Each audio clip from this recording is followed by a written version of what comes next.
আসসালামু আলাইকুম এভরিওয়ান, কেমন আছেন? আশা করি ভালো আছেন। আলহামদুলিল্লাহ আমিও ভালো আছি। আজকে রান্না করবো একটা মুঘল খাবার। এটা বাঙালিদের ছিল না খাবারটা, কিন্তু বাঙালিরা শিখে নিয়েছে এই রান্নাটা।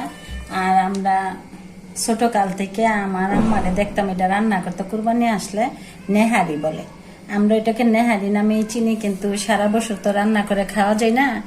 আর নলি আনলেও ওগুলাতে মাংস থাকে না। এই যে কুরবানি নলিগুলাতে কি সুন্দর মাংস থাকে, আর এই খাবারটা খেতেও ভালো লাগে।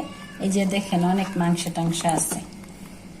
তো এটা রান্না করতে সাথে পেঁয়াজ কুচি করে নিয়েছি, কাঁচামরিচ কুচি করে নিয়েছি, এলাচ দারচিনি নিয়েছি। এটা কিভাবে রান্না করতেছি আপনাদের সাথে শেয়ার করতেছি।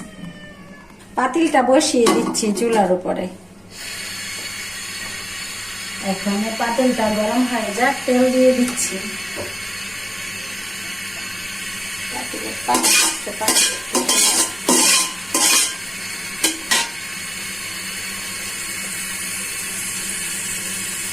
তেলটা দিয়ে দিচ্ছি।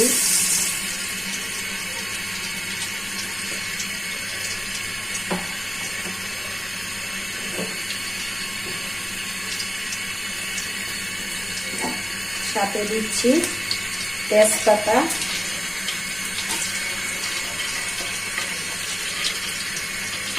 দারচিনি, এলাচি, নেড়ে চেড়ে একটু দিয়ে দেব।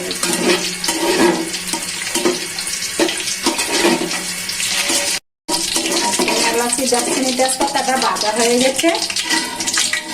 সাথে দিয়ে দিচ্ছি পেঁয়াজ কুচি।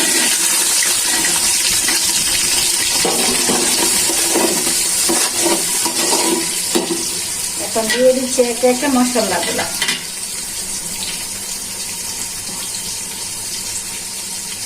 দিয়ে দিচ্ছি পরিমাণ মতো রসুন বাটা,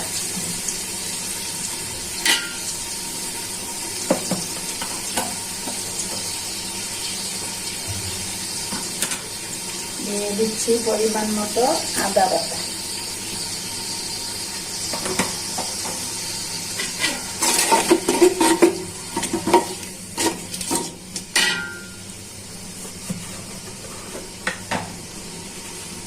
দিয়ে দিচ্ছি স্বাদ মতো লবণ,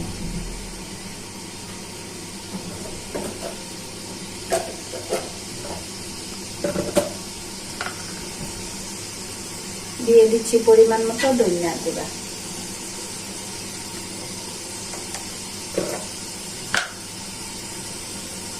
দিয়ে দিচ্ছি পরিমাণ মতো জিরার গুঁড়া,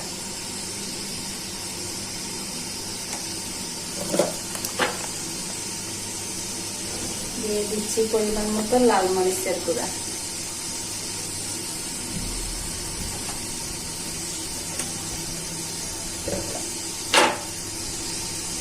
সাথে দিচ্ছি পরিমাণ মতো হলুদের গুঁড়া। হলুদের গুঁড়াটা বেশি দিব না, এটা তো নেহারি।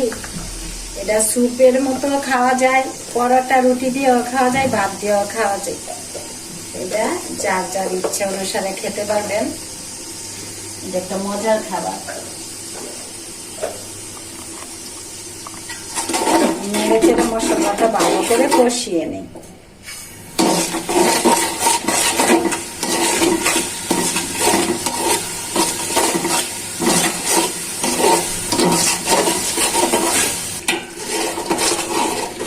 মশলাটা কষানো হয়ে গেছে, সাথে দিয়ে দিচ্ছি মেথি গুঁড়া। আর মেথিটা দিলে সেন্ট আসে, ভালো লাগে নেহারিটা খেতে।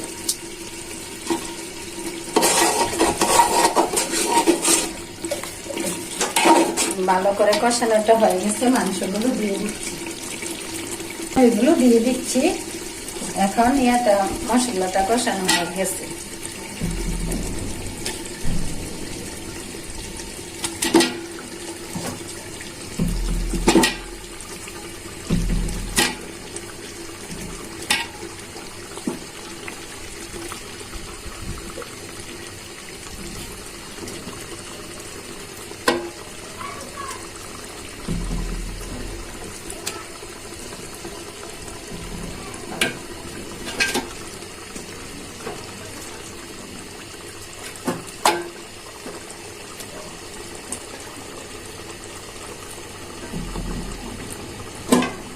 এটা মুঘলদের খাবার, মোগলরা এগুলা খাইতো, তখন বাঙালিরা এগুলা জানতো না যে কিভাবে খাইতে হয়। এখানে মনে করেন সবাই জানে যে কিভাবে খাইতে হয়, সবাই রান্না করে খায়। কিন্তু আমরা ছোটকাল থেকে খাইতাম, আমার বাপ চাচারা কুরবানির পরে এগুলো রান্না করতো আর বসে বসে সবাই খাইতো। এগুলা রুটি দিয়েও খাইতাম, তারপরে এমনিতেও খাওয়া যায়, স্যুপের মতো ভাত দিয়ে খাওয়া যায়, যা যেমনি ইচ্ছা আর কি খাই। অনেক সিদ্ধ করতে হয়তো, এখন কাঁচামরিচ গুলো দিয়ে দিচ্ছি। এখন ভালো করে মাংসটা কষিয়ে নিই, রেখে দিচ্ছি, দেখি কষানো হয়েছে কিনা। হ্যাঁ, প্রায় কষানো হয়ে গেছে, কিন্তু এগুলা রান্না করতে তো বহু সময় লাগে, 3-4 ঘন্টা। আর পানি বেশি করে দিতে হবে। এখন তো কষানো হয়ে গেছে, এখন বেশি করে পানি দিয়ে দিচ্ছি ভালো করে সিদ্ধ হওয়ার জন্য। নরম হলে ভালো লাগে। আর মনে করেন এই ভিতরে ক্যালসিয়ামটা সুন্দর করে বের হয়, নরম হয়, বের করতে সুবিধা হয় নরম থেকে। তার জন্য ভালো করে নরম করলেই স্বাদ লাগে। আর দোকান থেকে না খাই না যে কথা না, কিন্তু এতটা স্বাদ লাগে না, মাংস থাকে না। আর এটা তো কুরবানির নইলে এটা তো মাংস অন্যরকম, আবার ঘরে রান্না করার অন্যরকম একটা টেস্ট। এই যে এখন ইচ্ছা করলে ঝুলটা খাওয়া যায়। মেথি যে একটা সেন্ট আসে, নেহারির মজাটা এই মেথি দিয়ে বাগারটা। তা এখন রেখে দিচ্ছি, ভালো করে সিদ্ধ হয়ে যায়, দেখি কিরকম হয়েছে নেহারিটা। ও কি সুন্দর কালারটা, একটা সেন্ট আইছে। দেখি ভালো করে সিদ্ধ হয়েছে কিনা।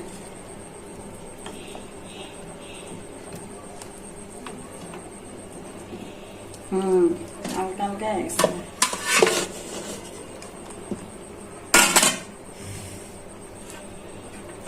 এই নরম তুলতুল হয়ে গেছে। অনেক টেস্ট, অনেক স্বাদ হয়েছে। বোনেরা তো ভালো থাকবেন, সুস্থ থাকবেন, আমার ভিডিওগুলো বেশি বেশি দেখবেন, লাইক করবেন।